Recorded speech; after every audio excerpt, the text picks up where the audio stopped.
देश को बचाने का कार्य किसका है? धर्म को बचाने का कार्य किसका है? हमारा है, हम महिलाओं का है। क्योंकि मनुस्मृति कहता है कि ये महिलाओं के दायित्व है, इसलिए नारी को सबसे ऊपर मनुस्मृति में रखा गया है। और नारी शक्ति के जितने भी पावर्स है वो सारे मनुस्मृति में नारियों को दिए जा चुके थे। और मनुस्मृति कहता है कि आप यदि महिलाओं को एडमिनिस्ट्रेटिव पावर देती हो, प्रशासनिक पावर, तो वो महिला समाज का विकास भी कर सकती है और विनाश भी कर सकती है। आप जानते हैं हमारी आजादी के 75 वर्ष बाद भी आज हमारी ये दुर्दशा क्यों है कि हमारी बेटियां सड़कों पर चलने के लिए अकेली सुरक्षित नहीं है। कैसे पहले हमारी रानियां दोनों हाथों में तलवार लेकर युद्ध करती और 100 के सिर काटती, आज हमारी बेटी को एक लड़का छेड़ता है तो वो नीचे मुंह कर रास्ता बदल देगी या गली बदल देगी। आप में से कितनी ऐसी बेटियां हैं जिसको आते जाते लड़के छेड़ते होंगे? आप में से कितनी लड़कियों ने वो फेस किया है? मेरे ख्याल से यहाँ बैठी हर एक लड़की और यहाँ बैठी हर एक महिला ने, मैंने भी ये फेस किया है। मगर पहली बार जब किसी लड़के ने मेरे पर सीटी मारी थी और मुझे छेड़ा था, उसी वक्त वहां पर जो बड़ा पत्थर पड़ा था उसी से मैंने उसका माथा फोड़ा था। इसलिए मेरा नाम अपने शहर में डॉन हो गया था। और वो इसलिए था कि जब हम कॉलेज से भी निकलते थे तो कॉलेज की जो उधर बैठने की जो सिटिंग की पारी थी, वहां लड़के बैठे रहते थे कि लड़कियां कॉलेज से छूटेगी तो हम इनको छेड़ेंगे। लड़कियां वेट करती थी कि काजल क्लासरूम से बाहर आए तो हम काजल के साथ ये रोड और रास्ता पार करें। क्यों इतना भय था लड़कियों को? और उसमें से आप लोगों ने भी ये सब सहन किया है कि आप मुझे बताओ कि आपके जीवन में कभी किसी लड़के ने आपको छेड़ा, आप में से कितनों ने वो पत्थर उठाकर उसका माथा फोड़ा? हाथ ऊंचा करके मुझे बताओ। मगर आप में से ऐसी कितनी लड़कियां होगी जिन्होंने वो रास्ते से जाना बदल दिया और रास्ता बदल दिया? लगभग सबने किया होगा। क्यों? क्योंकि हमें कमजोर बना दिया गया। हम मानसिक रूप से कमजोर हो गए, तब समाज में लव जिहाद जैसी घटनाएं बढ़ गई, तब समाज में हमारी बेटियों के 35-35 टुकड़े ये मुसलमान करते हैं, तब जाकर हमारी बेटियों को काटकर सुटकेस में और फ्रिज में भरा जाता है और जंगल में जाकर एक एक टुकड़ा उन बेटियों का फेंका जाता है।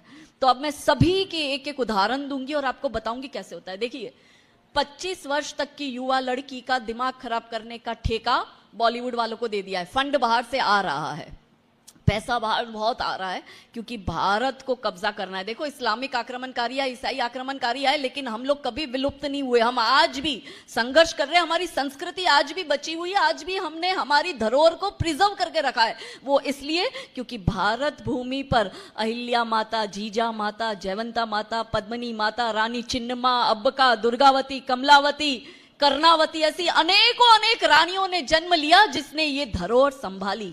पर क्या हम संभाल पाएंगे? क्या हम में वो क्षमता है अपना धर्म संभालने की, अपना देश संभालने की? धर्म बचेगा तो ही देश बचेगा, नहीं तो सिर्फ अवशेष बचेगा। कृष्ण बचेंगे, राम बचेंगे, चारों पावन धाम बचेंगे, मगर धर्म को हमें बचाना है। मगर धर्म हम ना बचा पाए, हमारा दिमाग खराब हो और हम अपने धर्म से नफरत करने लग जाए और हम इस्लाम में कन्वर्ट हो जाए, इसलिए षड्यंत्र का ठेका सबसे बड़ा बॉलीवुड को दिया। देखिए, पहले युद्ध होते थे तोप से, बारूद से, तलवारों से। आज जो युद्ध हो रहा है वो साइकोलॉजिकल वॉरफेयर है। कैसे सॉफ्ट पावर के माध्यम से आपके फ्रेजाइल माइंड में स्लो पॉइजन डालकर आपके दिमाग को खराब किया जाता है, उसका सबसे बड़ा ठेका जो है वो बॉलीवुड लेके बैठा है। और उसमें एज वाइज डिवाइड किया है कि 25 वर्ष की लड़कियों तक को बिगाड़ने का काम बॉलीवुड करेगा, 25 से 35 वर्ष की जो विवाहित महिला है उसका दिमाग खराब करने का काम टीवी सीरियल के माध्यम से होगा, जो महिलाएं जॉब करती है या बिजनेस करती है उनका दिमाग खराब करने का ठेका ओटीटी प्लेटफॉर्म को दे दिया है। और वो जो युवा बच्चियां, जो आजकल हर कोई सोशल मीडिया यूज कर रहा है, तो परिवार को बर्बाद करना और परिवार में रहती हर एक विवाहित महिला या माता या बच्चियों को दिमाग खराब करना है, तो ये हमको सोशल मीडिया थमा दिया। ये चारों स्टेज अपने अपने में काम कर रहे हैं और हम इनके षड्यंत्र के शिकार हो गए। पहला एग्जाम्पल बॉलीवुड। बॉलीवुड में एक फिल्म आई थी केदारनाथ। आप में से कितनों ने वो फिल्म देखी?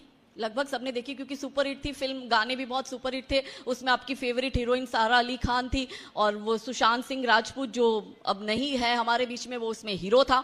मगर आपको पता है केदारनाथ हमारा उत्तराखंड के 4 धाम, जब हम उत्तराखंड के 4 धाम की यात्रा करते हैं, यमुनोत्री, गंगोत्री, बद्रीनाथ और केदारनाथ, हमारा पवित्र धाम है।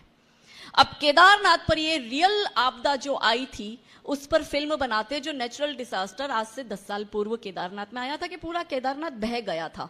अब देखो कैसे सॉफ्ट पावर के माध्यम से आपका दिमाग खराब करते हैं।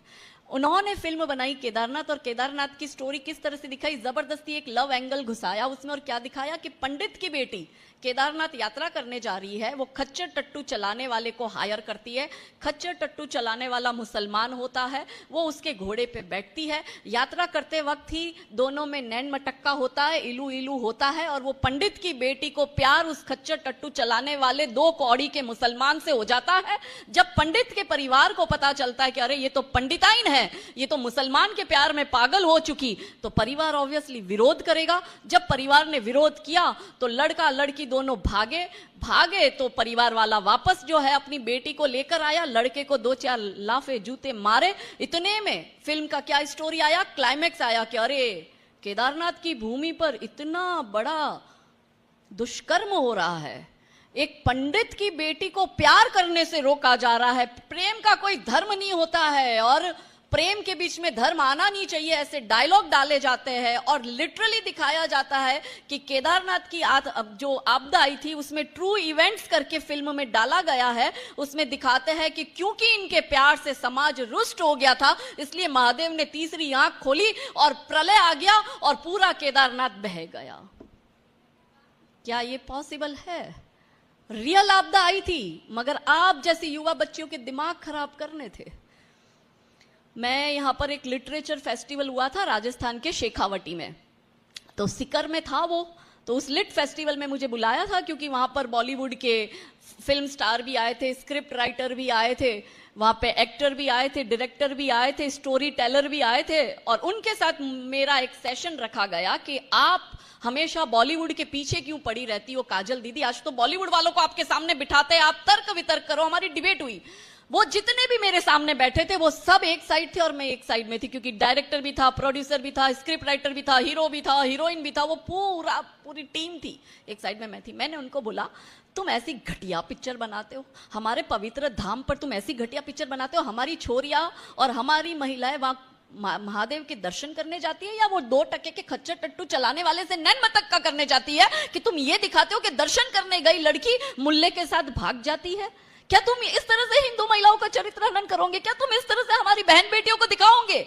तो उन्होंने मुझे उत्तर दिया, काजल बहन आप बहुत ज्यादा कंजर्वेटिव हो, आप बहुत ज्यादा रिग्रेसिव हो, आप प्रोग्रेसिव वर्ल्ड में नहीं रह रही हो, आप थोड़ा अपना दिमाग लगाओ, प्यार का कोई धर्म नहीं होता है और आप उसको लव स्टोरी की तरह लो। तो मैंने कहा अगर वो लव स्टोरी थी तो तुम फ्रिक्शन में लव स्टोरी दिखाते, तुमने उसका पहला टाइटल ट्रू इवेंट्स क्यों दिखाया, और तुमने ऐसा क्यों दिखाया कि केदारनाथ में प्राकृतिक आपदा इसलिए आई क्योंकि पंडिताइन को मुसलमान से प्यार करने से समाज ने रोका, इसलिए महादेव क्रोधित हो गए और पूरा केदारनाथ बह गया। मैंने इतना घटिया सा फिक्शन तुम्हारी डालने की हिम्मत कैसे हुई? वो बोले आप बहुत ज्यादा सोचती हो। मैंने कहा ठीक है, यहां से कुछ ही किलोमीटर दूर अजमेर है, एक स्टोरी मैं आपको देती हूँ और फ्री में देती हूँ। आप सब एक्टर डायरेक्टर प्रोड्यूसर है ना, आप केदारनाथ पर फिल्म बनाने की हिम्मत करते हो, मैं स्टोरी देती हूँ, आप में हिम्मत है ये फिल्म बनाने की? और बहुत पब्लिक बैठी थी और मैंने उनको स्टोरी दी। मैंने कहा कोई कॉपीराइट नहीं है, फ्री में दे रही हूं। मैंने कहा बनाओ एक फिल्म, निजाम की बेटी अजमेर शरीफ दरगाह पर चादर चढ़ाने जाती है, चादर चढ़ाने जैसे ही अंदर जाती है उसकी चप्पल टूटती है, और वो जब चादर चढ़ाकर बाहर आती है तो टूटी हुई चप्पल पहनकर कैसे जाए, देखती है कि बाहर अजमेर शरीफ दरगाह के बाहर एक हिंदू मोची सुरेश बैठा है जो चप्पल सिल रहा है। वही निजाम की बेटी रुखसाना वो जाती है सुरेश के पास, कहती है मेरा चप्पल सिल दो। चप्पल सिलते सिलते निजाम की बेटी रुखसाना का सुरेश से नैन मटक्का होता है, इलू इलू होता है और दोनों भाग जाते हैं। और भागने के बाद जब वहां के मौलाना मौलवियों को या अजमेर शरीफ दरगाह के चिश्ती खादिमों को पता चल गया कि अरे वो तो मुसलमान की लड़की भाग गई, वो लेकर आते हैं, प्राकृतिक आपदा आती है, भयंकर भूकंप आता है, पूरा अजमेर शरीफ जमीन में धंस जाता है। बनाओ ऐसी फिल्म। मुंह उनके इतने हो गए थे, मैंने कहा क्यों नहीं बनाते ऐसी फिल्म? तुम्हारी सारी फिल्मों में लड़की हिंदू की और लड़का मुसलमान का होगा, कभी तो उल्टा चित्र दिखाओ, कभी तो ये दिखाओ कि लड़का हिंदू का है और लड़की मुसलमान की। देखिए आपने कोई ऐसी लव स्टोरी? नहीं बनाएंगे। क्यों नहीं बनाएंगे? क्योंकि इनको पता है, करण जौहर को, एकता कपूर को, यशराज को, इनको पता है कि अगर हमने ऐसी फिल्म बना दी तो ये मुसलमान हाथ में पत्थर लेकर हमारे स्टूडियो में घुसेंगे और पेट्रोल डालकर, तीली लगाकर स्टूडियो जला देंगे। पर क्योंकि हिंदू समाज सहिष्णु और हिंदुओं को तो अपनी इज्जत की पड़ी नहीं है, इसलिए जितनी मर्जी उतनी हिंदू की बेटियों की इज्जत को उछालो, मानो हमारी इज्जत है ही नहीं। सड़क पर पड़ा वो खाली टीन का डिब्बा है कि आते जाते कोई भी लात मार कर निकल जाएगा। और हम ही लोग इतने मूर्ख के उस पिक्चर को 500 करोड़ कमाकर दे रहे हैं और वो बनाने वाला हंस रहा है, वो दुबई से पैसा भेजने वाला हंस रहा है। क्या हो ये मूर्ख लोग। साक्षात भगवान अवतार ले ले तो भी हमें बचा नहीं सकते, क्योंकि हमें अपने धर्म से ही प्यार नहीं।